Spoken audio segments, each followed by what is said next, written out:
हम लोग 16 फरवरी के बाद जम्मू के अंदर बहुत बड़े जनसैलाब के रूप में, एक आंदोलन के रूप में सेक्रेटरीट का घेराव करेंगे और सोई हुई सरकार, सोए हुए प्रशासन के आगे हम उनका जगाने का काम करेंगे।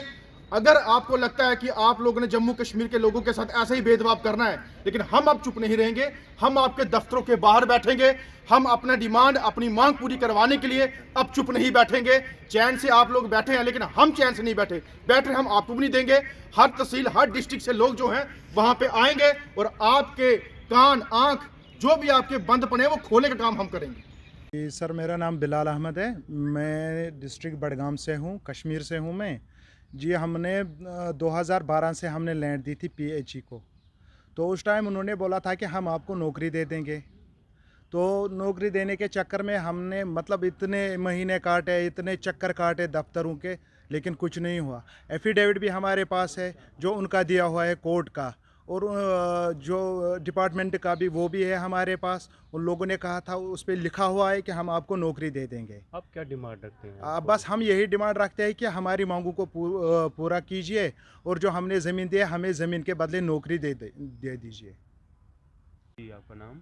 मेरा नाम सन्नी कांचीब है। आल JNK डेली वेजर संघर्ष समिति की तरफ से एज ए चेयरमैन होने के नाते तमाम मेरे भाई, तमाम मेरे साथी, चाहे वो कश्मीर के हों, जम्मू के हों, डोडा से हों, किश्तवाड़ से हों, भद्रवाह, सांबा, कठुआ से हों, इन तमाम लोगों का मुद्दा, जो लैंड डोनर्स हैं, हमारे CPW वर्कर्स हैं, हमारे मिड डे मील कुक हैं, काफ़ी लंबे समय से 20-25 साल से अपनी परेशानी को लेकर डिपार्टमेंटों के बाहर, मंत्रियों के पास, संतरियों के पास जाते हैं, लेकिन आज तक उनका मुद्दा हल नहीं हुआ।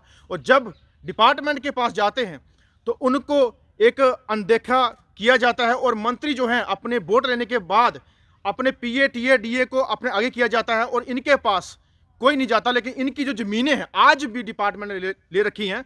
मुझे बताइए, अगर आपने इनकी ज़मीनें ली तो इनको इनका हक क्यों नहीं? इनकी ज़मीनें कोई गवर्नमेंट की नहीं है, इनकी ज़मीनें अपनी मालकी हैं, मिल्कियत लैंड है, ऑनरशिप लैंड है। और अगर आपने पेपर उसमें बॉन्ड पेपर लिख के दिया है कि इसके बदले हम आपको जॉब्स देंगे या कंपनसेशन देंगे, ना जॉब्स मिली ना कंपनसेशन मिला।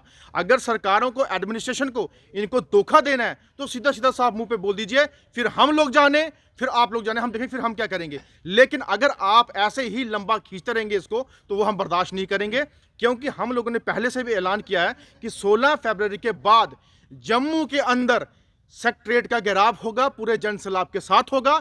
मैं और मेरी पूरी टीम की तरफ से ये आपकी मीडिया चैनल के माध्यम से बोलना चाहता हूं कि जम्मू में काफ़ी लोग जो हैं हमारा साथ दें। जितने भी हमारे लोग डेली वेजर्स हैं वो हमारे से कंधा मिला के चलें, और इनको जो सोए हुए हैं दफ्तरों के अंदर, इनको जगाने का काम करें। और जो तानाशाही कर रहे हैं, इनके साथ जो है तानाशाही का जो इनके अपोजिट जो हम रुख है वो अपना के हम दिखाएंगे कि जम्मू के अंदर भी लोगों के साथ कैसा भेदभाव किया जाता है। मेरा नाम फरीद अहमद, मैं डिस्ट्रिक्ट रियासी तहसील मोहर से हूँ। मैं आज यहाँ पे इसलिए आया हूँ क्योंकि मेरी डिमांड ये है, हमने ज़मीन जो है एजुकेशन डिपार्टमेंट को दी है। हमने उस टाइम इसलिए दी थी क्योंकि हमें जो एफिडेविट वगैरह मिले थे उस पर लिखा हुआ था साफ साफ कि आपको नौकरी मिलेगी, लेकिन हमें अभी तक तो कोई नौकरी मिली नहीं है, ना हमारे बारे में कोई सोचता है कुछ।